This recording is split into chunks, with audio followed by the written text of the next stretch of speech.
जय हिंद साथियों, स्वागत है आपको हमारे चैनल पीसीएस दर्पण पे। आज का जो सेशन देख रहे हैं रुक्मणी पब्लिकेशन का वॉल्यूम 2 है। बिहार बीएड राज्य स्तरीय संयुक्त प्रवेश परीक्षा 2024 के लिए ललिता नारायण मिथिला विश्वविद्यालय के द्वारा आयोजित द्विवर्षीय सत्र 2024 से 26 के लिए अति महत्वपूर्ण ये session CET BEd 2024 test series और क्वेश्चन बैंक है। इसमें बता दें आपको कि क्वेश्चन बैंक मैंने पहले ही करा दिया है, यदि आप नहीं देखे तो जरूर देखिए, अति महत्वपूर्ण है ये परीक्षा के दृष्टिकोण से। ये सभी 6 जो प्रीवियस ईयर मैंने करा दिया है, इसका जल्द आने वाला है मैराथन क्लासेस ऑल सब्जेक्ट्स का। अब देखिए, ये जो है हम लोग का टेस्ट सीरीज लगा रहे हैं, जिसमें पहला हो चुका है, आज करने वाले हैं हम लोग, दूसरा भी हो चुका है, आज होगी हम लोग की सेट नंबर 3। तो आइए इस सेशन को स्टार्ट करते हैं और देखते हैं कि स्कोर क्या होती है। कमेंट सेक्शन में अपना स्कोर जरूर बताइएगा। 120 क्वेश्चन मिलने वाली है। तो चलिए स्टार्ट करते हैं इस सेशन को। अपने दोस्तों में शेयर कीजिएगा। आप हमारे चैनल पर नए दोस्तों सब्सक्राइब जरूर कर लीजिएगा। चलिए स्टार्ट करते हैं हम लोग इस सेशन को। तो देख रहे हैं हम लोग टेस्ट सीरीज नंबर 3 पे आ चुके हैं, जिसमें पहला सेक्शन क्या आता है, जनरल इंग्लिश कम्प्रीहेंसन का। तो आइए हम लोग इस पैसेज को पढ़ते हैं और देखते हैं क्या है ये कम्प्रीहेंसन में। तो देखिए, पहला हम लोग का आता है पैसेज। बोल रहा है डायरेक्शन क्या दिया हुआ है कि 1 से 5 तक इसको क्वेश्चन बनेगा इससे, यदि हम लोग इस पैसेज को पढ़ते हैं। तो आइए पढ़ते हैं क्या लिखा हुआ है कि many thousands of years ago all main did all type of work. जो हजारों साल पहले की बात है कि आदमी क्या करते थे, बहुत तरह के कामों किया करते थे, सभी तरह के।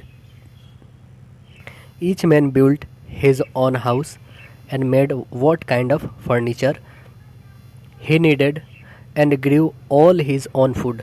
ये लोग क्या क्या करते थे, तो वे अपने खुद अपना घर बनाते थे, वे अपना खुद फर्नीचर वगैरह बनाते थे बैठने के लिए अपने ज़रूरत के अनुसार, और अपना खुद का भोजन भी जो ग्रीव करते थे, बोते थे और निकालते थे। His wife made all the clothes for the family and cooked food. और महिलाएं जो थी, इनकी पत्नी जो थी, वो क्या करती थी, सभी क्लॉथ्स बनाती थी, कपड़े बनाती थी, और कपड़े के साथ परिवारों के लिए खाना भी बनाती थी। However men very soon found that it was much better to divide the work among them। अब जो है कि ये जो आपने देखा कि पहले हज़ारों साल पहले एक आदमी जो है अपना ही काम करते थे, सभी अपना फर्नीचर वगैरह अपनी ज़रूरत के अनुसार बनाते थे, अपना घर यहाँ तक बनाते थे, और जो भी काम होता था ज़्यादातर पुरुषों करते थे, महिलाओं की सिर्फ काम थी कि कपड़े बनाना और खाना बनाना पूरे अपने फैमिली के लिए। अब जो है क्या हो गया है कि यहाँ पे बोल रहा है कि अब सभी का कामों को डिवाइड कर दिया गया है। अब जो है क्या किया है, सभी आदमी का काम जो है प्रॉपर वे में डिवाइड किया गया है। वो क्या क्या है, दैट वन बिल्ट हाउसेस, ठीक है, another made furniture, another made grew corn and so on. अब देखिए सबका बांट दिया गया है कि अब जो है जो घर बनाते हैं वो घर ही बनाएंगे, जो फर्नीचर बनाते हैं वो फर्नीचर, और जो खेत वगैरह करते खेती वो खेती वगैरह ही उपजाएंगे, ठीक है। ये सभी का काम बट गया। You can easily see that this was a better plan. यह जो था बहुत ही आसानी से और बहुत ही अच्छे से होने लगा plan, because by always doing the same kind of work you can do it for more quickly and easily. अब देखिए, यदि आपको हर टाइम, मतलब जब भी आपको कोई आपका सिर्फ और सिर्फ आपका काम है कि सपोज करिए बिल्ट हाउसेस, आपने हमेशा घर बनाने का काम आपको मिलता है, तो आप जो है बहुत ही आसानी से काम पर कर पाइएगा उसे, और बहुत ही जल्दी भी कर पाइएगा ना। तो यानी इसमें आपकी एक्सपीरियंस बढ़ जाएगी। तो आपको सिर्फ एक ही काम मिले घर को बिल्ड करने के लिए, तो ये तो आपका एक्सपीरियंस बढ़ा, प्लस में टाइम आपको कम लगा। तो ये अब होने लगा क्योंकि सभी का काम बांट दिया गया था कि हाँ वो घर बनाते हैं वो घर बनाएंगे, और जो फर्नीचर बनाते हैं वो फर्नीचर बनाएंगे, उनकी फिक्स हो गई सबकी काम। Doing same kind of work you can do for more quickly and easily. अब बहुत ही आसानी से और बहुत ही जल्दी काम होने लगा। So nowadays all work is divided as much as possible. अब जो है कि सभी को जो जितना काम करता है उसके अकॉर्डिंग उसको बांट दिया गया। Even such a tiny thing as a pin is not made by one man. अब जो है कि एक आदमी पे वैसा भार नहीं दिया गया, बट बाई डजन और मोर। अब जो है सभी आदमियों के लिए अलग अलग काम हो गए। Each doing his particular bite of the work. सभी के एक छोटे छोटे काम हो गए। On straightens out of the wire, another cuts into a lens, another spends the points, another puts head on and so forth. This is say work is divided among difference people. अब आप लोगों ने जान लिया कि क्या था, पहले के जो लोग थे उन लोगों का सिर्फ, जैसे पुरुष हैं तो उनको सभी काम करना होता था, जैसे घर से बनाने से लेकर के उनकी जितनी ज़रूरतें की आवश्यकता होती थी सभी बनाना होता था। और उसमें वोमेन का क्या काम था कि परिवारों के लिए कपड़ा बनाना और खाना भी बनाना। लेकिन अब जो है अभी के दिनों में सभी का काम बांटा हो चुका है, बांटा जा चुका है, और सभी जो प्रॉपर वे में यदि काम करते हैं तो वो जल्दी कर पाएंगे और बहुत ही आसानी से कर पाएंगे, है ना। तो आइए इससे जुड़े हुए हम लोग क्वेश्चन को देखते हैं और बनाते हैं। पहला इसमें क्वेश्चन क्या बोल रहा है, in the third sentence of the second paragraph, so now days all work, the word so indicates, किसको इंडिकेट कर रहा है यहाँ पे, तो वह इंडिकेट कर रहा है इफ़ेक्ट, मतलब कारण को इफ़ेक्ट कर रहा है ना। आंसर ए बनेगा। नेक्स्ट देखिए, the word how ever at the beginning of the second paragraph indicate. How ever eight, ये जो शुरुआत हो रही है सेकेंड पैराग्राफ को, वो कौन इंडिकेट कर रहा है, तो वो कर रहा है an idea and the opposite direction. Answer बनेगा राइट आंसर डी। नेक्स्ट देखिए, complete the following sentence with the correct verb form, all work dash by all main. Answer क्या बनेगा, आंसर बनेगा वाज डन। आंसर ए बनेगा, all work was done by main, all main.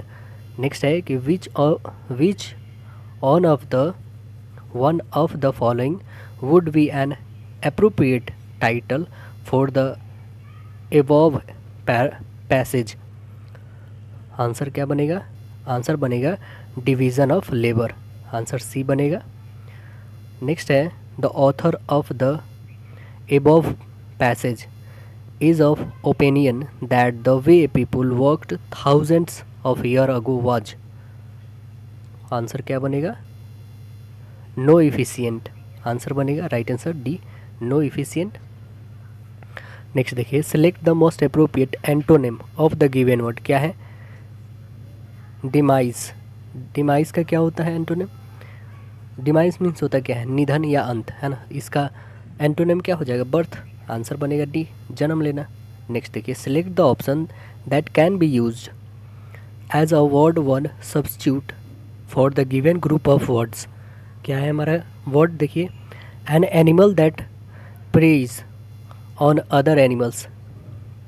कहने का मतलब क्या है यहाँ पे, an animal that preys on their other animals. तो आंसर यहाँ पे क्या बनेगी, आंसर बनेगी प्रेडेटर। आंसर बनेगा बी, प्रेडेटर मतलब होता क्या है, परभक्षी। आंसर क्या बनेगा, परभक्षी यहाँ पे होगा। नेक्स्ट देखिए, choose the correct alternative out of the four and indicate it. क्या है, health is too important to be dash neglected. Answer A बनेगा, नेग्लेक्टेड, यानी स्वास्थ्य इतना महत्वपूर्ण है कि इसकी उपेक्षा नहीं की जा सकती है। आंसर बनेगा निगलेक्ट। नेक्स्ट है, select the most appropriate meaning of the given item. क्या है हमारा item, to be off the hook. To be off the hook यानी कहने का मतलब है यहाँ पे खराब स्थिति से बच निकलना। तो आंसर क्या बनेगा, राइट आंसर बनेगा टू एस्केप और डिफ़िकल्ट सिचुएशन। आंसर बनेगा डी। नेक्स्ट है कि choose the word opposite in meaning to the given word. क्या है वर्ड, रिनल्टलेस।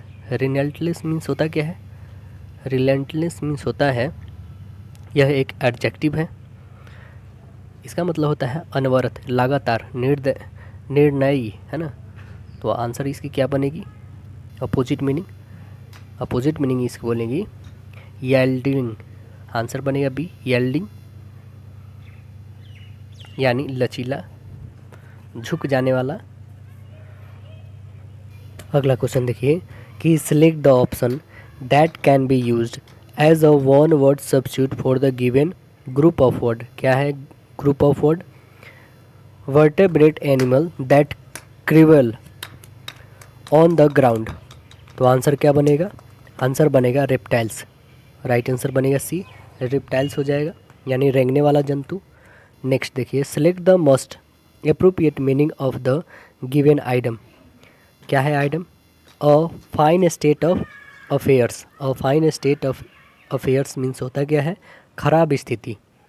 तो आंसर इसका क्या बनेगा, आंसर बनेगा an unpleasant situation, answer D बनेगा। नेक्स्ट देखिए, फिल इन द ब्लैंक्स। क्या दिया है, I have lost my purse, can I dash some money from you, answer क्या बनेगा, राइट आंसर ए बनेगा। यहाँ पे सेंस के लिए जो है बोरो का सही उपयोग होगा यहाँ पे। नेक्स्ट है डायरेक्शन क्या है कि 14 से 15 तक ये क्वेश्चन बनेगा। Choose the correct alternative out of the 4 and indicate it as your answer. देखिए क्या है question, let me give you dash, answer बनेगी आपकी सम एडवाइस, आंसर सी होगी सम एडवाइस यानी सलाह। नेक्स्ट है Simone dash very polite, Simone dash very polite at the moment because he wants to make a good impression, answer बनेगी आपकी has been, right answer होगी option has been. Next देखिए दूसरा आता है जो खंड हमारा सामान्य हिंदी का। देखिए इसमें क्वेश्चन क्या है कि गद्यांश को पढ़कर उचित विकल्प का हमें चयन करना है। देखिए, जीवन में बहुत अंधकार है और अंधकार की ही भांति अशुभ और अनिति है। कुछ लोग इस अंधकार को स्वीकार कर लेते हैं और तब इनके भीतर जो प्रकाश तक पहुंचने और पाने की आकांक्षा थी वह क्रमशः छिन्न हो जाती है। मैं अंधकार की इस स्वीकृति को मनुष्य का सबसे बड़ा पाप कहता हूँ। यह मनुष्य का स्वयं अपने प्रति किया गया अपराध है। इसके दूसरों के प्रति किए गए अपराधों का जन्म इस मूल पाप से ही होता है। यह स्मरण रहे कि जो व्यक्ति अपने ही प्रति इस पाप को नहीं करता है वह किसी भी प्रति कोई पाप नहीं करता है, किसी के भी प्रति पाप नहीं कर सकता है। किंतु कुछ लोग अंधकार के स्वीकार से बचने के लिए उसके अस्वीकार में लग जाते हैं। उनका जीवन जो है अंधकार के निषेध का ही सतत उपक्रम बन जाता है। तो देखिए इससे जुड़े हुए प्रश्न क्या है कि गद्यांश में अधिकांश शब्द किस संकेत की ओर कर रहे हैं, किस ओर संकेत कर रहे हैं, तो ये सभी कर रहे हैं बुराई और कठिनाइयों की ओर, आंसर बनेगा ये बुराई और कठिनाइयों की ओर ये सभी संकेत कर रहे हैं अंधकार। नेक्स्ट देखिए कि लेखक ने सबसे बड़ा पाप कहा है, किसको कहा है सबसे बड़ा पाप, तो अंधकार को स्वीकार कर लेना, आंसर सी बनेगा अंधकार को स्वीकार कर लेना। अगला है जब व्यक्ति स्वयं के प्रति किए गए अन्याय शोषण के विरुद्ध आवाज़ नहीं उठाता तो इससे दूसरे के प्रति अन्याय शोषण को बढ़ावा मिलता है, तो आंसर बनेगा डी।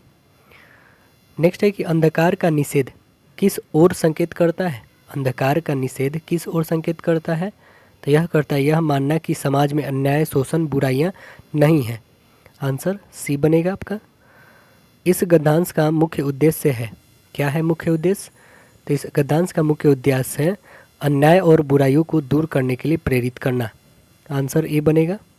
देखिए अगला प्रश्न है कि नीचे दिए गए वाक्यांश के लिए एक शब्द दिए गए विकल्पों में से चुनिए जिसमें कोई विकार न हो, उसे कहते हैं निर्विकार, आंसर बनेगा सी, उसे क्या कहते हैं निर्विकार। अगला देखिए जैसे साकार रहे तो उसे क्या कहेंगे आयकर युक्त, है ना, विकार रहित रहे तो उसे कहते अविकार। अगला देखिए अमर का विलोम शब्द हमें बताना है, अमर का विलोम शब्द क्या होगा मर्त्य, आंसर बनेगा ए मर्त्य होगा। चिंतन अजर तथा शाश्वत अमर का पर्यायवाची शब्द है। अगला देखिए रिक्त स्थान को भरने के लिए सबसे उपयुक्त विकल्प का हमें चयन करना है। लड़की खिड़की के पर्दे की आड़ से डैश रही थी, क्या कर रही थी, तो वो झांक रही थी, आंसर ए बनेगा। अगला है कि सही वर्तनी वाले शब्द का हमें चयन करना है, सही वर्तनी कौन है इसमें, तो आंसर बनेगा कृषांगी, आंसर ए बनेगा, राइट आंसर ए बनेगा। नेक्स्ट देखें मीठी छुरी चलाना, मुहावरे का अर्थ बताइए। मीठी छुरी चलाना यानी विश्वासघात करना, विश्वासघात करना, आंसर बी बनेगा। जो बहुत गहरा हो, वाक्यांश के लिए एक शब्द का चयन करें जो बहुत गहरा हो, उसे क्या कहेंगे, उसे कहेंगे अगाध, आंसर ए बनेगा, अगाध कहेंगे। जिसमें कोई बाधा या रोक टोक न हो उसके लिए शब्द क्या आएगा, अबाध आएगा। क्या आएगा, अबाध, अबाध। और जिसका जन्म छोटी जाति में हुआ हो उसके लिए कौन सा शब्द आएगा, तो उसके लिए आएगा अंत्यज। कौन सा आएगा, अंत्यज। नेक्स्ट देखिए कि दिए गए किस वाक्य में सार्थक क्रिया है। किसमें सार्थक क्रिया, राहुल ने केला खाया, इसमें जो है सार्थक क्रिया है। आंसर ए बनेगा। समर्थक क्रिया उस प्रकार की क्रिया को कहते हैं जिसमें कर्ता द्वारा किया गया कार्य किसी अन्य चीज़ को प्रभावित करता है। जब किसी वाक्य में कर्ता, क्रिया और कर्म तीनों उपस्थित हो तो वहाँ सकर्मक क्रिया होती है। अकर्मक क्रिया किसे कहते हैं, उस क्रिया को कहते हैं जहाँ कर्ता द्वारा किए गए कार्य किसी अन्य चीज़ को प्रभावित नहीं करता है। अगला क्वेश्चन देखिए कि वह कल मेघालय जाएगा, इस वाक्य में कौन सा काल है, वह कल मेघालय जाएगा। तो आंसर क्या बनेगा आपका, आंसर सी बनेगा, सामान्य भविष्य काल है। आंसर सी बनेगा। भविष्य काल के भी तीन भेद हैं, सामान्य भविष्य काल, संभाव्य भविष्य काल और हेतु मद भविष्य काल। देखिए यहाँ पे जैसे संभाव्य भविष्य काल है उसके बारे में जानते हैं। जब क्रिया के भविष्य में होने की संभावना का बोध होता है उसे हम लोग क्या कहते हैं, संभाव्य भविष्य काल। जब क्रिया के सामान्यतः भविष्य में होने का बोध होता है तो उसे हम लोग भविष्य काल कहते हैं। अगला देखें कि हिंदी भाषा में किस लिपि का प्रयोग होता है। किस लिपि का प्रयोग होता है, देवनागरी लिपि का। आंसर सी बनेगा। प्रारंभिक बौद्ध साहित्य जो है किसमें, कौन सी भाषा में लिखी गई है, तो पाली भाषा में लिखी गई है। अशोक के शिलालेख मुख्यतः किस भाषा में लिखी गई है, तो यह ब्राह्मी लिपि में लिखी गई है। और भारत का राजभाषा हिंदी को संविधान सभा के द्वारा कब स्वीकार किया गया, तो यह स्वीकार किया 14 सितंबर 1949 को स्वीकार किया गया। अगला क्वेश्चन देखिए, निम्नलिखित में से कौन सा शब्द जो है देशज है। कौन सा देशज है बताइए, तो आंसर बनेगा आपका डी, डोंगा जो है एक देशज शब्द है। देशज शब्द वह शब्द होता है जिसकी उत्पत्ति का कोई स्पष्ट प्रमाण न हो। जैसे अलमारी और बाल्टी यह पुर्तगाली भाषा का शब्द है, ठीक है। कैंची तुर्की भाषा का शब्द है। फारसी भाषा का शब्द जैसे आदमी, कमर, गुब्बारा, याद, सरकार, पारी है ना, परी, जादू इत्यादि ये सब हिंदी भाषा के लिए लिया गया है। अगला जो खंड आता है तीसरा हम लोग का तार्किक एवं विश्लेषणात्मक चिंतन है, यानी रीजनिंग। देखिए क्या है रीजनिंग में, यहाँ पे खाली स्थान में बताना है कौन से अक्षर समूह आने वाला है हमारा। तो ए के बाद सी यानी कितना बढ़ा, 2 बढ़ा। फिर यहाँ सी से ई 2 बढ़ा, तो ई से 2, 5 से 7 यानी जी आने वाला है, ठीक है। जी सभी में जी है इसलिए जी मैंने लिखा। चलिए देखिए डी और जी, यहाँ से कितना बढ़ा, 3, यहाँ से भी 3, 10 3 13 यानी 13 पे एम आता है। नेक्स्ट देखिए जी से के आया यानी 7, 4 बढ़ा यहाँ से 11, 11 से 4 15, 15 4 19 यानी JMS आना चाहिए। तो आंसर आपकी कौन सी बन रही है, राइट आंसर ऑप्शन सी। देखिए यहाँ पे बताना है क्या कि एक तार्किक और अर्थपूर्ण क्रम को व्यवस्थित हमें करना है। तो आइए हम लोग क्रमपूर्ण करते हैं। सबसे पहले क्या होगा, मिलियन, इसमें जो आएगा सबसे पहले मिलियन, उसके बाद आएगा ट्रिलियन। 3 से स्टार्ट होने वाला, 3 और 5, 1 है 2 है और ये दोनों कैंसिल होगा। तो देखिए यहाँ पे पहले आएगा मिलियन, उसके बाद ट्रिलियन, उसके बाद एक नंबर आएगा क्वाट्रिलियन, उसके बाद जो है या तो 4 या तो 2। तो आइए इसमें देखते हैं कौन पहले आएगा। तो क्वाट्रिलियन के बाद होता है क्वांटिलियन आएगा, उसके बाद आएगा ऑक्टोलियन। तो आंसर कौन सी बन रही है हमारी, पहले 2 नंबर यानी ऑप्शन नंबर आपकी सी बन रही है। नेक्स्ट देखिए कूट भाषा में जो है इसको इतना लिखा गया है तो इसको बताना है। देखिए पी को क्या लिखा गया है 16, ए को ए लिखा गया, ठीक है, और जी को 49 लिखा गया है, ठीक, और ई को 5 लिखा गया है। तो यहाँ पे आप देख रहे हैं पी का वैल्यू 16 होता ही होता है। अब देखेंगे ए का वैल्यू 1 होता है और यहाँ पे आपका जी 7 पे होता है, 7 का होल स्क्वायर करिएगा तो 49 होती है और 5 का 5 ही रहने दिया, ठीक है। तो वैसे ही आपको यहाँ पे भी करनी है। जैसे है आपका पहले तो 16 रखें, फिर ए है 1 रखिए, फिर आर है आर 18 होता है, 18 का 18 से मल्टीपल यानी 324 आना चाहिए। 324 देखिए कौन सी है इसमें, 324 आपकी एक इसमें दिख रही है और किसी में है नहीं, तो ऑप्शन नंबर आपकी सी बन रही है। नेक्स्ट क्वेश्चन देखिए कि हमारे पास कथन और निष्कर्ष दिया है, तो आइए हम लोग कथन और निष्कर्ष को पढ़ते हैं। क्या है हमारे पास कथन कि कुछ मशीनें जो है पतंग है, तो आइए कुछ मशीनें जो है हमारे पास क्या है, पतंग है। ठीक है, कोई भी मशीन कबूतर नहीं है, तो इधर कबूतर डाल दीजिए, ये मशीन नहीं है। देखिए अब निष्कर्ष क्या है, निष्कर्ष क्या बोल रहा है हमारा कि कुछ मशीनें कबूतर है, कुछ मशीनें कबूतर है, बिल्कुल गलत। देखिए दूसरा, सभी पतंग कबूतर है, सभी पतंग कबूतर है, ये भी गलत। कुछ पतंग कबूतर नहीं है, कुछ पतंग कबूतर नहीं, ये बिल्कुल बात सही बोला क्योंकि नहीं है। तो हमारा आंसर कौन फॉलो कर रहा है, केवल अनुसरण 3, यानी राइट आंसर ऑप्शन डी होगा। अगला क्वेश्चन देखिए, बोल क्या रहा है कि पुरुष और घोड़े एक निश्चित समूह में पैरों की कुल संख्या सिर के संख्या से दोगुने से 14 अधिक है। समूह में कितने घोड़े हैं ये हमें बताना है। तो सपोज करिए हम लोग मान लेते हैं घोड़े की कुल संख्या x और पुरुषों की संख्या y। तो अकॉर्डिंग टू प्रश्न हम लोग चलते हैं। देखिए यहाँ पे आपको बना के दिखाते हैं। अब देखिएगा क्या कि जैसे 2 गुना है ना, x प्लस वाई 14 ज़्यादा है 4x प्लस 2y, यानी 4x कहने का मतलब 4 जो घोड़े की पैर है, 2x 2y कहने का मतलब आदमी की पैर है। अब मल्टीपल करिए, 2x प्लस 2y प्लस 14, इधर आएगा 4x प्लस 2y। ठीक है, अब देखिए यहाँ पे 2x है, ये 4x इधर जाएगा घट जाएगा तो 2x हो जाएगा, और यहाँ पे 2y है और ये 2y, यानी दोनों कट जाएगा, प्लस माइनस कैंसिल। अब देखिए ये घटाइएगा तो आपके पास 14, यहाँ पे आ जाएगा 2x, 2 से काटी यानी x की वैल्यू कितनी आ गई 7। जब x की वैल्यू हमारे पास 7 आ गई तो हमने घोड़ा की संख्या फाइंड कर लिया।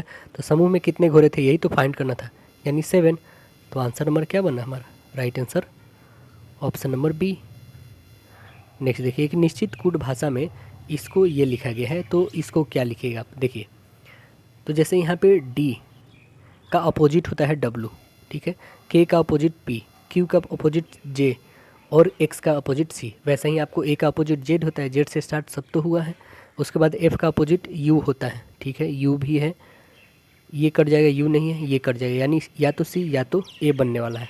अब देखिए हमारा के का अपोजिट होता है क्या, पी होता है, तो पी इसमें है, इसमें नहीं, यानी ऑप्शन नंबर हमारा सी बन गया। नेक्स्ट देखिए कि उस विकल्प का चयन करें जिसमें शब्द का आपस में वही संबंध है जो संबंध नीचे दिए गए शब्द के युग्मों के बीच में है। जैसे देखिए दक्षिण उत्तर दक्षिण, तो आंसर क्या बनेगा, उत्तर दक्षिण, यानी नाक भाव चढ़ना मुस्कुराना, आंसर बनेगा राइट आंसर ए। अगला देखिए यहाँ पे जो है वाट के स्थान पे क्या आने वाला है, क्या आएगा, तो देखिए यहाँ से कितना इंक्रीज किया 4, यहाँ से 8, यहाँ से कितना बढ़ा 16 बढ़ा ना, यहाँ से कितना बढ़ेगा, तो कैसे बता दें हम लोग, यहाँ से पहले 4, यहाँ से 8, यहाँ से 16, तो कन्फर्म है कि 32 बढ़ेगा ही बढ़ेगा, यानी 2 और 3 दोबारा, यानी आंसर क्या हो गया, ऑप्शन नंबर आपका सी बन गया 122। अगला देखिए 4 दिए गए हैं जिसमें 3 किसी न किसी तरह समान है, एक असमान है, वो बताइए कौन असमान है। तो आप देखेंगे क्या, जाइलोफोन यहाँ पे सबसे अलग है, जाइलोफोन जो है सबसे यहाँ पे अलग है।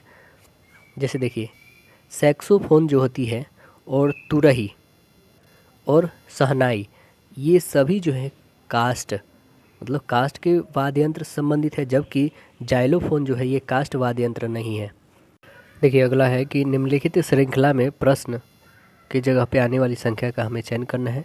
5 से 10 से 26, तो अगली संख्या क्या आने वाली है, तो अब देखेंगे 5 कैसे आई है, तो 2 का होल स्क्वायर प्लस 1 करें तो 5, अब 3 का होल स्क्वायर करिए प्लस 1, आ गई आपके पास 10, फिर 5 का करिए होल स्क्वायर प्लस 1 करिए, आपके पास आ जाएंगे 26, फिर 7 का होल स्क्वायर करिए प्लस 1 करिए, आ गए 49, फिर आपको 9 का नहीं बल्कि जो अभाज्य संख्या है उसे करनी है, फिर आपको करनी है 11 की होल स्क्वायर प्लस 1, तो आपके 121, फिर आपको करनी है 13 का होल स्क्वायर प्लस 1, है ना, तो आपको 170, यानी ऑप्शन नंबर आपका राइट आंसर बी बनेगा। दी गई आकृति में कितने त्रिभुज है ये काउंट करके आपको बतानी है। कितने त्रिभुज हैं इसमें, टोटल काउंट करिएगा तो मात्र 10 त्रिभुज आपके आएंगे। पहला, ये दूसरा, तीसरा, चौथा, ये पांचवा, 5 तो यूँ निकल गए मेरे। अब देखिए ये 6 और ये 7, 7 निकल गए। अब ये देखिए ये 8 हो गए ना, और ये हो गए 9, और ये हो गए 10। नेक्स्ट क्वेश्चन देखें, ध्यानपूर्वक अध्ययन करें। लुप्त संख्या में बताना आपको क्या आने वाली है। तो यहाँ पे लुप्त संख्या में क्या भरी जाएगी, आप देखिए।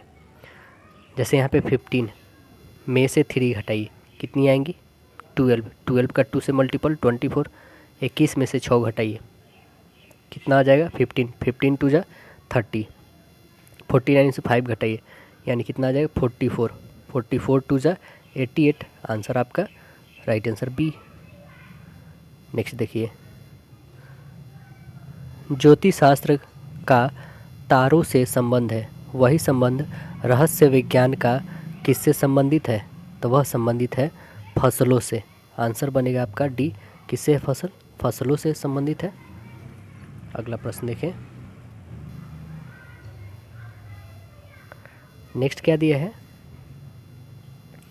इसमें बताना है कि कौन सा इमेज बनने वाला है। यदि ये आपके पास पेपर दे दिया है, ठीक है ना, तो इस पेपर से जो है ऐसा पूरा फुलफल रहे तो ये कौन सी इमेज फॉर्मेट होने वाली है आपको बताना है।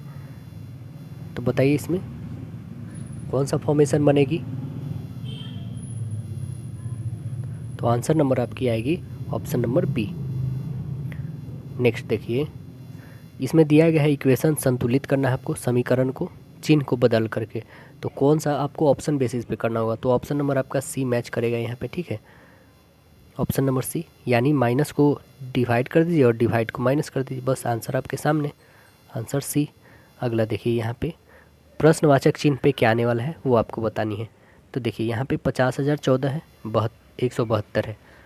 तो आप देखेंगे क्या कि 5 + 0 + 0 + 1 + 4 ऐड करिए, 4 1 5 और 5 कितने होंगे, टोटल 10 आए। अब इसको भी ऐड करके देखिए, 7 2 9 1 10, दोनों का ऐड 10 आया ना। वैसा ही यहाँ पे भी करना है, 5 3 8 और एक 9, तो सभी का ऐड करने पे 9 आए, 4 4 8 1 9। आंसर आपके सामने सी। नेक्स्ट क्वेश्चन देखिए, इसमें कूट भाषा में लिखा गया है, इसको ये लिखा गया है, तो इसको क्या लिखेंगे हम। तो क्या लिखेंगे इसे, देखिए यहाँ से क्या किया है, टी से 1 बढ़ा है, आर से 1 बढ़ा है, ई से 1, ई से 1, यहाँ पे भी एम, 13 पे 14 यानी एन, ठीक है। ए के बाद बी आता है, तो बस ऑप्शन नंबर आपका ए ही फॉलो कर रहा है। नेक्स्ट देखिए, एक आदमी की ओर इशारा करते हुए एक लड़के ने कहा, वह मेरे पिता के कजिन के पिता की पत्नी के पुत्र के पिता हैं। वह व्यक्ति लड़के के पिता से किस प्रकार संबंधित है। तो वह क्या लगेगा, वह अंकल लगेंगे। आंसर ए बनेगा।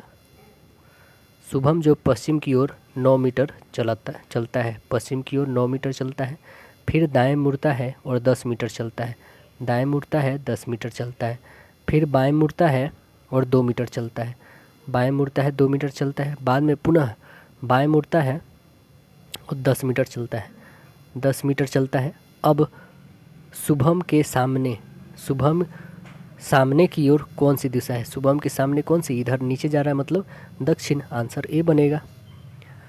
अगला क्वेश्चन देखें, उस विकल्प का चयन करें जो रिक्त स्थान को पूर्ति करने वाला है। देखिए 37 से 52, 72, 97, 127, तो अगली संख्या क्या आएगी। तो आप देखेंगे क्या, यहाँ से 15 बढ़ा, यहाँ से 20, यहाँ से 25, यहाँ से 30, तो यहाँ से 35 बढ़ेगा, कन्फर्म है। 35 से बढ़ा दीजिए, 7 5 12, यानी ऑप्शन नंबर आपकी बनेगी राइट आंसर 162। नेक्स्ट देखिए, प्लस का अर्थ यहाँ पे दिया गया है कि मल्टीपल का अर्थ प्लस है, बस यहाँ पे रख दीजिए, इसका प्लस है। डिवाइड का अर्थ माइनस से रखिए, और प्लस का अर्थ मल्टीपल और माइनस का अर्थ डिवाइड, बस बनाइएगा तो आंसर आपके पास आएंगे राइट आंसर है 46। नेक्स्ट क्वेश्चन देखें, हमारे पास कथन और निष्कर्ष दिया हुआ है। तो आइए देखिए, सभी पक्षी जो है पशु हैं, सभी पक्षी जो है क्या है, सभी पक्षी पशु हैं, ठीक। दूसरा कह रहा है कथन क्या है कि कुछ पशु जो है आदमी है, कुछ पशु जो है क्या है, आदमी है। हमारा निष्कर्ष क्या निकल रहा है, देखिए कि कोई आदमी पशु नहीं है, कोई आदमी जो है पशु नहीं है। आंसर ये तो गलत होगा। दूसरा देखिए, दूसरा क्या है कि सभी पशु पक्षी हैं, सभी पशु जो है पक्षी हैं, ये भी गलत होगा। नहीं, सभी पक्षी पशु हैं। अगला देखिए, कुछ आदमी पशु हैं, कुछ आदमी जो है पशु है, ये बात तो बिल्कुल सही है। हाँ है, कुछ आदमी पक्षी है, कुछ आदमी पक्षी नहीं, ये तो नहीं है। तो आंसर क्या बनना, बस हमारा सी, मतलब कि आंसर बस तीसरा निष्कर्ष निकल रहा है। तीसरा में कौन है, यानी ऑप्शन नंबर ए। तो राइट आंसर बनेगा ऑप्शन ए बन जाएगा आपका। अगला देखिए, उस विकल्प का चयन करें जो वेन आरेख को सर्वोत्तम ढंग से निरूपित करता है। कौन करेगा इसमें, तो आप देखेंगे क्या, इसे आप डॉक्टर ले लें, इसे स्टूडेंट और इसे आदमी ले लें, तो कौन सा इसमें मैच करेगा। तो राइट आंसर आपका ऑप्शन नंबर सी, क्योंकि यहाँ पे कुछ डॉक्टर जो है आदमी भी होंगे और छात्र भी हो सकते हैं। देखिए यहाँ पे ए एवं सी के आधार पर उस विकल्प का चयन करें जो चित्र में बी में प्रश्न वाट के में बदला जा सकता है। यानी यहाँ पे क्या आने वाला है आपको बताना है। तो आप देखेंगे कि 5 और 3, 5 3 में मल्टीपल करिए, 15 4 19, 35 और 6 41। आंसर बनेगा ऑप्शन नंबर आपका सी। नेक्स्ट देखिए, यहाँ पे फिर कथन और निष्कर्ष दिया है हमारा। देखिए क्या है, कथन है कि विदेशों में काम कर रहे भारतीय व्यवसायियों को भारत वापस बुलाया जाना चाहिए। निष्कर्ष है हाँ, उन लोगों को कमाई को भूलकर अपने पहले मातृभूमि की सेवा करनी चाहिए। दूसरा, नहीं, भारत में पर्याप्त कुशल व्यवसायी हैं। तो आंसर क्या बनेगा, राइट आंसर डी, ना तो एक और ना ही दो सशक्त है। राइट आंसर बनेगा हमारा ऑप्शन डी।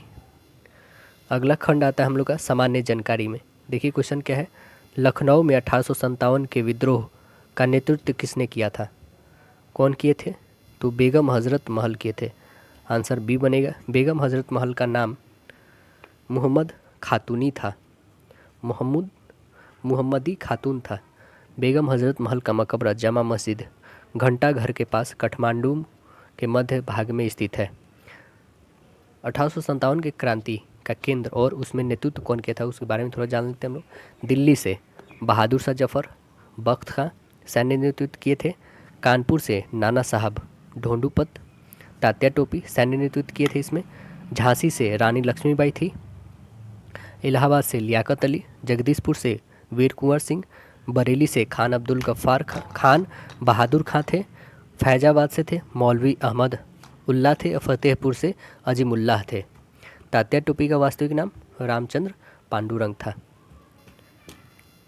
अगला है दिल्ली दरबार 1911 के दौरान दिल्ली का आधारशिला इनमें से किसने रखी थी। कौन रखे थे, जॉर्ज पंचम। आंसर बनेगा सी।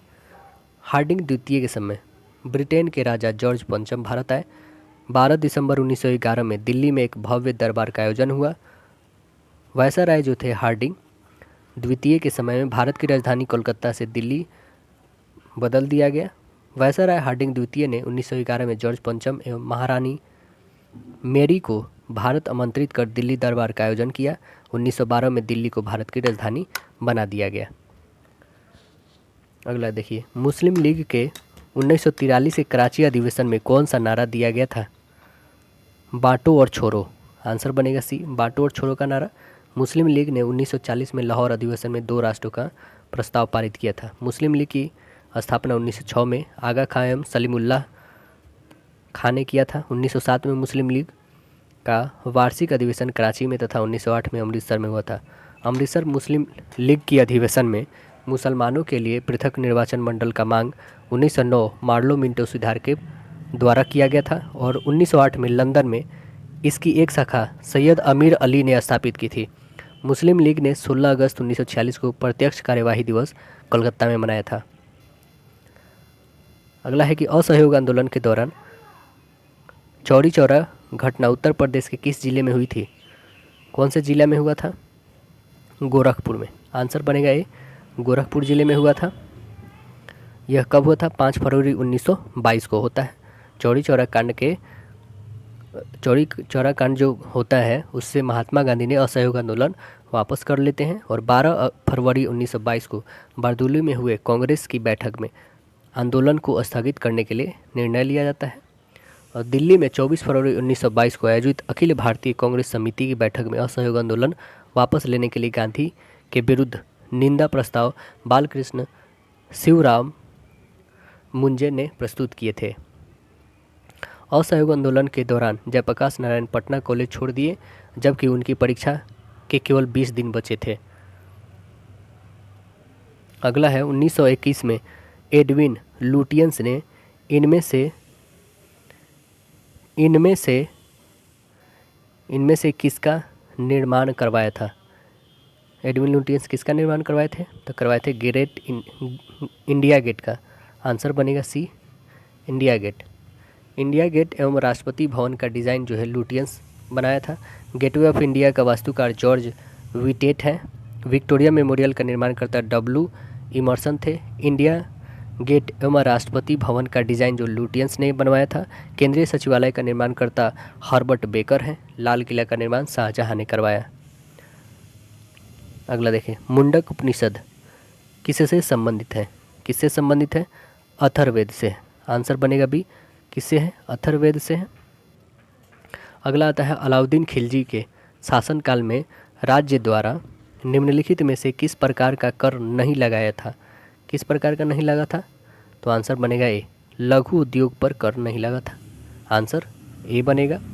नेक्स्ट है स्वतंत्रता मेरा जन्मसिद्धिकार है और मैं इसे लेकर रहूँगा का नारा किसने दिया था? यह दिए थे बाल गंगाधर राव तिलक। आंसर बनेगा डी, बाल गंगाधर राव तिलक दिए थे। इनकलाब जिंदाबाद कौन दिए थे? भगत सिंह। वंदे मातरम बंकिम चंद्र चट्टोपाध्याय दिए थे। करो या मरो महात्मा गांधी दिए थे। तुम मुझे खून दो और मैं तुम्हें आज़ादी दूंगा सुभाष चंद्र बोस नारा दिए थे। आराम हराम है पंडित जवाहरलाल नेहरू। जय जवान जय किसान लाल बहादुर शास्त्री। वापस वेदों की ओर लौटो स्वामी दयानंद सरस्वती दिए थे। अगला है हिमालय पर्वतमाला को किसमें विभाजित किया गया है? किसमें किया गया है? तो आंसर बनेगा बी, हिमालय, हिमाद्री और शिवालिक में। आंसर बी बनेगा आपका। हिमालय पर्वतमाला को भौगोलिक स्तर पर 4 भागों में विभाजित किया गया। बृहद हिमालय अथवा आंतरिक हिमालय यह सबसे ऊंचा और दुर्गम श्रेणी का है। इसे भारत के प्राचीन ग्रंथों में हिमाद्री के नाम से जाना जाता है। और लघु अथवा मध्य हिमालय इसे हिमाचल श्रेणी भी कहा जाता है। शिवालिक हिमालय यह लघु हिमालय के दक्षिण में इसके समानांतर पूर्वी पश्चिम दिशा में फैला हुआ। ट्रांस अथवा तिब्बत हिमालय या महान हिमालय के उत्तर में इसके समानांतर पूर्व पश्चिम दिशा में फैला हुआ है। अगला क्वेश्चन देखते हैं हम लोग कि विश्व की सबसे गहरी झील कौन सी है? बताइए, विश्व का सबसे गहरी झील। आंसर बनेगा ए, बैकाल। किस देश में है बैकाल? रूस में है। जो विश्व की सबसे प्राचीन एवं गहरी झील है बैकाल जो है मीठे पानी की झील है। विश्व का सबसे बड़ी मीठे पानी की झील सुपीरियर झील है। अमेरिका कनाडा देश में स्थित है। अगला प्रश्न देखिए, इनमें से कौन सा विकल्प जो है दुर्बलता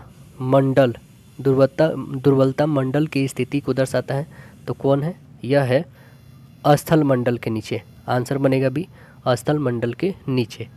नेक्स्ट है विश्व प्रसिद्ध स्वर्ण मंदिर की आधारशिला किसने रखी थी? तो कौन रखे थे? यह रखे थे हजरत मियाँ मीर जी रखे थे। अमृतसर शहर के लिए जो है 500 बीघा जमीन अकबर ने दिया था। अमृतसर शहर के संस्थापक गुरु रामदास थे। अमृतसर में हरि मंदिर का निर्माण गुरु अर्जुन देव ने कराया था। हर मंदिर के ऊपर स्वर्ण का आवरण महाराजा रंजीत सिंह ने चढ़वाया था। और 1930 में मुस्लिम लीग के अधिवेशन की अध्यक्षता मोहम्मद अल्तमस इकबाल ने किया था। मोहम्मद अल्तमस इकबाल ने अपनी पुस्तक बंग अ दर्रा में पहली बार इनकलाब शब्द का प्रयोग किया था। मोहम्मद अल्तमस इकबाल ने सारे जहां से अच्छा हिंदुस्तां हमारा नामक गीत की भी रचना किए थे जी। अगला है कि भारतीय संविधान की दूसरी अनुसूची इनमें से किससे संबंधित है? किससे संबंधित है? तो आंसर बनेगा आपका ऑप्शन नंबर सी, राष्ट्रपति, राज्यपाल, मुख्य न्यायाधीश, उच्च न्यायालय और उच्चतम न्यायालय के न्यायाधीशों का वेतन से। आंसर बनेगा ऑप्शन नंबर सी होगा। भारतीय संविधान की तीसरी अनुसूची शपथ और प्रतिज्ञान के प्रारूप से संबंधित है। राज्यों और केंद्र शासित प्रदेशों की सूची भारतीय संविधान को प्रथम अनुसूची से संबंधित है। राज्यसभा में सीटों का आवंटन भारतीय संविधान की चौथी अनुसूची से संबंधित है। मूल संविधान में 8 अनुसूची थी, वर्तमान में कितना हो गया है? 12। अगला है भारतीय संविधान के किस अनुच्छेद में संसद के विश्रांति काल के दौरान राष्ट्रपति को अध्यादेश लाने की शक्ति प्रदान की गई है? आर्टिकल 123 में है, अनुच्छेद 123 में है। जब संसद का सत्र चल रहा हो उस समय अध्यादेश जारी नहीं किया जा सकता है। अनुच्छेद 63 के तहत भारत में उपराष्ट्रपति के पद का प्रावधान है। अनुच्छेद 52 में राष्ट्रपति पद का प्रावधान है। अनुच्छेद 352 में क्या है? राष्ट्रपति आपातकाल की उद्घोषणा कर सकते हैं। अगला है, इनमें से किस भारतीय राज्य का क्षेत्रफल सबसे कम है? ऑप्शन बेसिस पे, तो आंसर बनेगा आपका डी, उत्तर प्रदेश का है। भारत का क्षेत्रफल घटते क्रम में 4 राज्य देखेंगे तो पहला है राजस्थान, मध्य प्रदेश, महाराष्ट्र और उत्तर प्रदेश यहाँ पे ऑप्शन पे। भारत का सबसे छोटा राज्य क्षेत्रफल में कौन है? तो वो है गोवा। जनसंख्या की दृष्टि से सबसे छोटा राज्य 2011 के अनुसार बताना है, सिक्किम है। जनसंख्या की दृष्टि से उत्तर प्रदेश सबसे बड़ा राज्य है। उत्तर प्रदेश क्षेत्रफल की दृष्टि से चौथा सबसे बड़ा राज्य है। क्षेत्रफल की दृष्टि से सबसे बड़ा राज्य है राजस्थान। कि भारतीय संविधान के अनुच्छेद 17 में इनमें से किस पर जोर दिया गया है? किस पर जोर दिया गया है आर्टिकल 17 में? तो ये अस्पृश्यता की प्रथा के उन्मूलन पर दिया गया है। आंसर आपका राइट आंसर बी बनेगा। अस्पृश्यता का उन्मूलन जो है 1955 में, वर्ष 1976 में संशोधन कर जो है नागरिक अधिकारों के संरक्षण अधिनियम बनाया गया तथा इसमें दंडिक प्रावधानों को और सख्त बनाया गया। अगला क्वेश्चन है कि गदर पार्टी की स्थापना कब और कहाँ हुआ था? कब और कहाँ हुआ था? तो यह हुआ था अमेरिका में 1913 में हुआ था। आंसर बनेगा आपका right answer A. Ghadar Party की स्थापना 1 नवंबर 1913 को लाला हरदयाल ने अमेरिका के सैन फ्रांसिस्को शहर में किए थे। अगला प्रश्न देखिए कि मनुष्य द्वारा सबसे पहले इनमें से किस धातु का उपयोग किया गया था? कौन सा धातु का उपयोग किया गया था? तांबा का। आंसर बनेगा आपका बी, तांबा का किया गया था। अगला क्वेश्चन देखिए कि निम्नलिखित में से कौन सा जैव विविधता स्थल जो है भारत में मौजूद नहीं है? कौन नहीं है? तो आंसर बनेगा राइट आंसर सी, वालासिया। कौन नहीं है? वालासिया नहीं है। अगला प्रश्न है हमारा क्या कि सर्व शिक्षा अभियान का शुभारंभ किसके द्वारा किया गया था? किसके द्वारा किया गया था? तो आंसर बनेगा आपका डी, प्रधानमंत्री अटल बिहारी वाजपेयी जी के द्वारा। अगला क्वेश्चन है कि कौन सा ग्रंथियां मानव शरीर में रक्तचाप को नियंत्रित करने में सहायक होती है? अधिवृक्क ग्रंथियां। आंसर आपका सी बनेगा, अधिवृक्क ग्रंथियां हैं। अगला है कि इफेड्रा पौधे को किसके अंतर्गत वर्गीकृत किया जाता है? इफेड्रा पौधे को किसके अंतर्गत वर्गीकृत किया जाता है? तो यह किया जाता है अनावृति बीज। आंसर बनेगा डी आपका, अनावृति बीज अर्थात जिम्नोस्पर्म ऐसे पौधे कहते हैं जिनके बीज में जो है आवरण या कवच नहीं पाए जाते हैं। भोजन के रूप में यदि देखिएगा आप लोग जिम्नोस्पर्म का आर्थिक महत्व जैसे बताते, पहला भोजन के रूप में साइकस के तने से जो है मंड निकलकर खाने वाला क्या बनता है? साबूदाना बनाया जाता है। और लकड़ी के रूप में देखेंगे चीड़, सिकोया, देवदार, ये सब जो होती है ये लकड़ी महत्वपूर्ण फर्नीचर बनाने में काम आती है। और औषधि के रूप में देखिएगा तो इफेड्रा से जो है इफेड्रिन नामक औषधि बनाई जाती है जिसका प्रयोग जो है खांसी एवं जो है दर्जे के उपयोग में किया जाता है। जैसे वाष्पीय तेल, जैसे चीड़ के पेड़, तारपीन का तेल, देवदार की लकड़ी से ये सब क्या किया जाता है? तेल मिलता है। जैसे टेनिन, ये चमड़ा बनाने तथा स्याही बनाने में काम आता है टेनिन। अगला क्वेश्चन देखिए, निम्नलिखित में से कौन सा विटामिन जो है ईस्ट प्रचुर मात्रा में पाया जाता है? किस विटामिन जो है ईस्ट जो है प्रचुर मात्रा में पाया जाता है? तो वो विटामिन बी है, थायमीन नाम है इसका। आंसर बनेगा बी, विटामिन बी का रासायनिक नाम थायमीन है। अगला प्रश्न देखिए, एलपीजी का पूर्ण नाम बताइएगा। क्या होगा एलपीजी का पूरा नाम? इसका नाम होगा लिक्विफाइड पेट्रोलियम गैस। आंसर आपका राइट आंसर डी बनेगा। एलपीजी एक गंधहीन स्वादहीन ईंधन है। एलपीजी में दुर्गंध के लिए जो है इथाइल मार्केप्टेन मिलाया जाता है। एलपीजी का मुख्य संघटक जो है प्रोपेन, नॉर्मन ब्यूटेन और आइसोब्यूटेन है। सीएनजी का पूरा नाम क्या होता है? कंप्रेस्ड नेचुरल गैस होता है। बायोगैस में मीथेन की मात्रा 75% होती है। अगला प्रश्न देखिए कि प्रदूषित हवा में निम्नलिखित में से किसकी उपस्थिति के कारण हे बुखार होता है? किसके कारण होता है? तो यह परागण के कारण होता है, परागकण के कारण। आंसर बनेगा सी, परागकण के कारण होता है हे फीवर। अगला देखिए JW मोचली और जे प्रेस्पर इकर्ट के द्वारा निर्मित प्रथम यांत्रिक पुर्जों रहित कंप्यूटर का नाम क्या था? इसका नाम क्या था?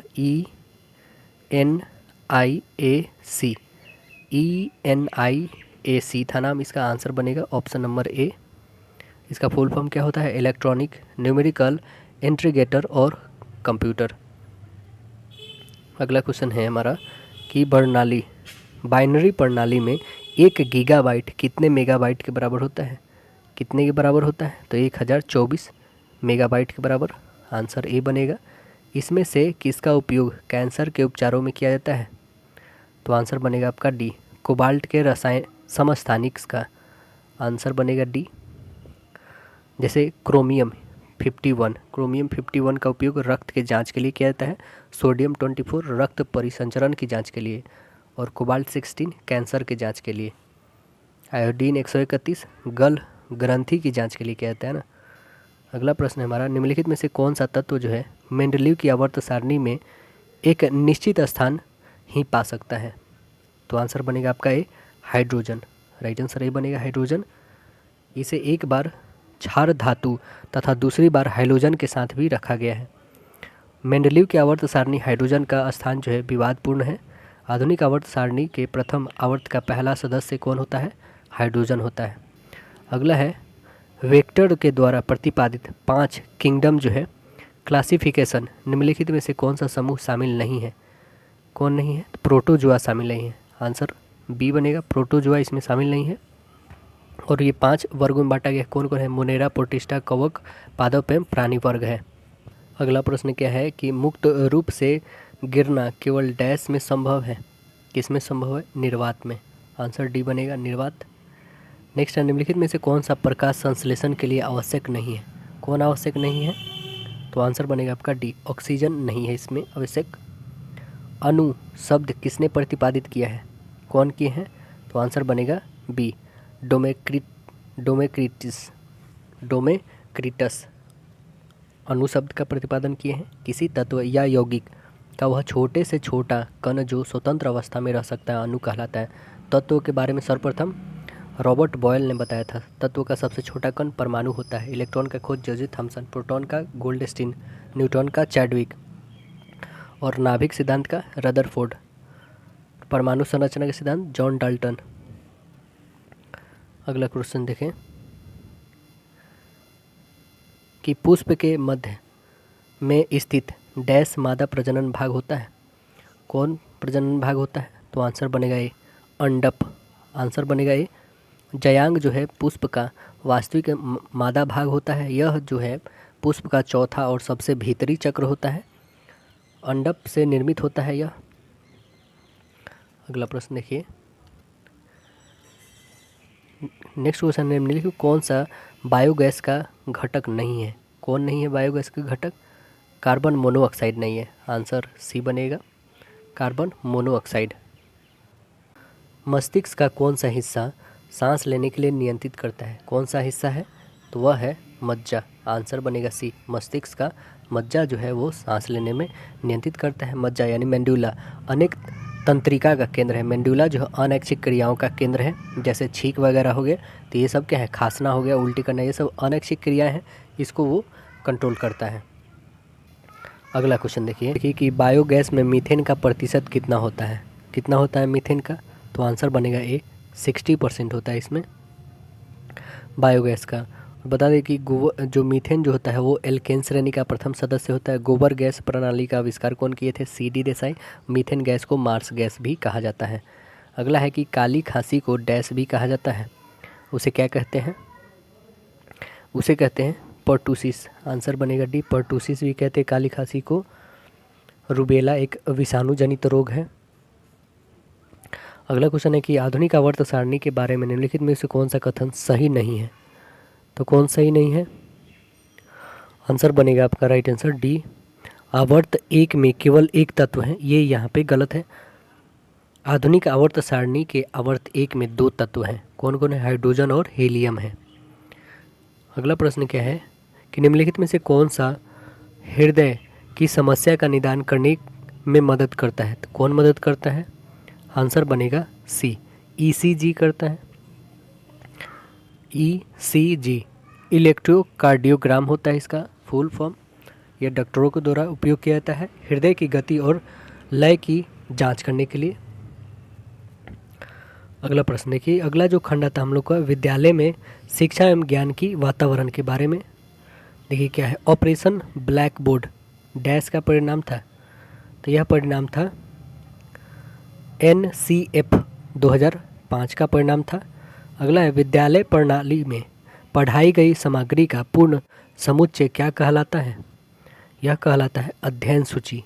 आंसर सी बनेगा, अध्ययन सूची। अगला क्वेश्चन है क्या कि बालकों का मुक्त एवं अनिवार्य शिक्षा का आविष्कार 2009 में कुल कितने अध्याय हैं? कुल अध्याय हैं इसमें 7। आंसर बनेगा सी, कुल कितने हैं? 7 है। RTE 2009 की किस धारा के तहत प्रत्येक विद्यालय के लिए SMC का निर्माण किया जाता है? आंसर बी बनेगा, धारा 21 में। आंसर बी होगा। नेक्स्ट है कि शिक्षण युक्तियों का संबंध है किससे है? तो यह है अधिगम संरचना से। आंसर ए बनेगा। नेक्स्ट है छात्रों को परीक्षा की तैयारी कैसे करानी चाहिए? कैसे करानी चाहिए? तो आंसर बनेगा आपका सी, छात्रों को परीक्षा का महत्व बताना चाहिए तथा बच्चों को अभ्यास कराना चाहिए। आंसर सी बनेगा। नेक्स्ट है कि शिक्षण क्रिया तब तक उद्देश्य में सफल नहीं हो सकती है जब तक छात्र इसके लिए इच्छुक न हो। आंसर सी बनेगा। आप छोटे बच्चे के विकास के लिए उसकी या उसको क्या देंगे? तो आंसर बनेगा आपका बी, स्वक्रिया पर जोर देंगे जो अपने से काम करे। तो आंसर बनेगा आपका राइट आंसर बी। अगला प्रश्न देखिए, एक प्रखर बुद्धि बालक यदि कक्षा में अनुशासनहीन हो रहा हो तो उसे क्या करना चाहिए? उसे क्या करना चाहिए? उसकी समस्या को समझने का प्रयास किया जाना चाहिए। आंसर डी बनेगा। अगला है कि एक शिक्षक की पसंद का वह छात्र है जो अधिक क्रियाशील हो। आंसर डी बनेगा। निम्नलिखित में से कौन से शिक्षार्थियों को अपने स्वयं के अधिगम का मूल्यांकन करने और समझ की जांच करने में मदद करता है? तो आंसर बनेगा सी, अधिसंज्ञान। आंसर सी बनेगा। नेक्स्ट क्या है कि एक अध्यापिका में यह योग्यता होना बहुत ज़रूरी है कि वह खुद को विद्यार्थी के स्थान पर रखकर यह महसूस कर सके कि वो क्या महसूस कर रहे हैं। यह योग्यता क्या कहलाती है? यह योग्यता कहलाती है तदानुभूति। आंसर बी बनेगा, तदानुभूति। अगला है क्या कि बच्चों द्वारा दी गई त्रुटियाँ क्या दर्शाती है? यह दर्शाती है कि बच्चों को चिंतन प्रक्रिया जो वयस्कों से गुणात्मक रूप से अलग है। आंसर डी बनेगा। अगला है विद्यालय में संपन्न होने वाली मानवीय अंतर प्रक्रियाएँ कही जाती है। यह कही जाती है सामाजिक तंत्र। आंसर सी बनेगा। इसमें से कौन सा अध्यापक के द्वारा पार का उदाहरण नहीं है? कौन है पार का उदाहरण नहीं है? रटना। आंसर बी बनेगा, पार का उदाहरण नहीं है। अगला क्वेश्चन देखें। अगला है कि बच्चों के संदर्भ में विकास के अंतर्गत डैश आते हैं, गुणात्मक एवं एकात्मक परिवर्तन दोनों आते हैं। आंसर सी बनेगा। निम्नलिखित में से कौन से बच्चों के समाजीकरण में भूमिका नहीं निभाता है? कौन नहीं निभाता है? भौतिक आधारभूत संरचनाएं नहीं निभाती है। आंसर डी बनेगा आपका। नेक्स्ट क्वेश्चन देखें। पाठ्य योजना की भाषा होनी चाहिए, कैसी होनी चाहिए? बहुत विधि पूर्वक एवं संबंधित होनी चाहिए। आंसर सी बनेगा। अगला क्वेश्चन क्या है कि एक शिक्षिका किस संरचना का इस्तेमाल करती है जब वह एक बच्ची की जिग 100 पहेली बनाने में मदद करती है, हे इशारे व संकेत से? आंसर बनेगा बी, पार। राइट आंसर होगा बी। नेक्स्ट देखिएगा, तो निम्नलिखित में से कौन सा अभ्यास अधिगम प्राथमिकता वाले विद्यार्थियों को शामिल करने में सहायक होगा? तो कौन होगा सहायक? आंसर बनेगा बी, आसपास के खतरों और विकर्षणों को कम करना। राइट आंसर बी बनेगा आपका। अगला क्या है कि किस सिद्धांत पर आधारित कक्ष में विद्यार्थी स्वयं पहल करके व चर्चा के सक्रिय भागीदारी करके सीखते हैं? तो आंसर क्या बनेगा? सामाजिक संरचनावादी। आंसर सी बनेगा आपका।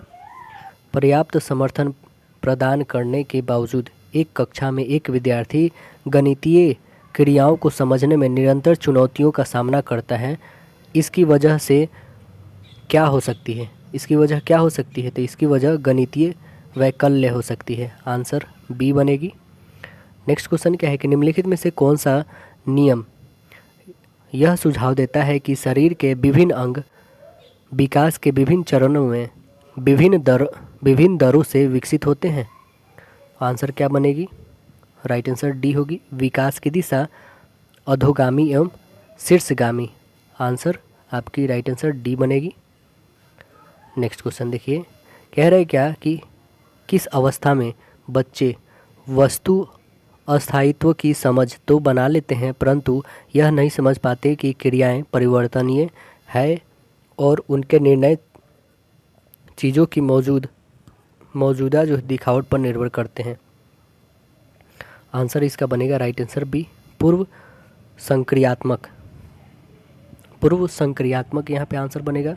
जीन पियाजे के जो संज्ञात्मक विकास के 4 अवस्थाएं हैं। पहला क्या है? संवेदीय पेशी अवस्था जो जन्म से 2 वर्ष तक होती है। पूर्व संक्रियात्मक अवस्था जो 2 से 7 वर्ष तक होती है। और मूर्त संक्रियात्मक अवस्था जो 7 से 11 होती है। और अमूर्त संक्रियात्मक अवस्था जो 11 से 15 तक होती है। पूर्व संक्रियात्मक अवस्था 2 भाग होते हैं। पाक संप्रत्यात्मक अवधि जो 2 से 4 साल तक होता है। अंतर्दर्शी अवधि जो 4 से 7 वर्ष का होता है। अगला और लास्ट क्वेश्चन है हम लोग का कि भारत के गणतंत्र दिवस 2024 के मुख्य अतिथि कौन बन के आए थे? कौन बने थे और वो कहाँ के थे? तो आंसर क्या बनेगा? Emmanuel Macron. आंसर ए बनेगा। ये किस देश के हैं? तो ये बता दें आपको, फ्रांस देश के राष्ट्रपति हैं इमैनुअल मैक्रो, जो भारत के गणतंत्र दिवस 2024 के मुख्य अतिथि थे। हाल ही में फ्रांस के प्रधानमंत्री जो कौन बने हैं? फ्रांस के प्रधानमंत्री गैब्रियल एटल बने हैं। गैब्रियल एटल है ना, गैब्रियल एटल बने हैं।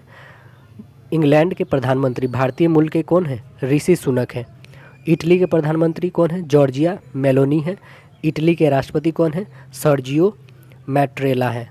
तो आशा है दोस्तों वीडियो पसंद आया होगा। फिर हम लोग मिलते हैं अगले सेशन में। जब तक के लिए धन्यवाद।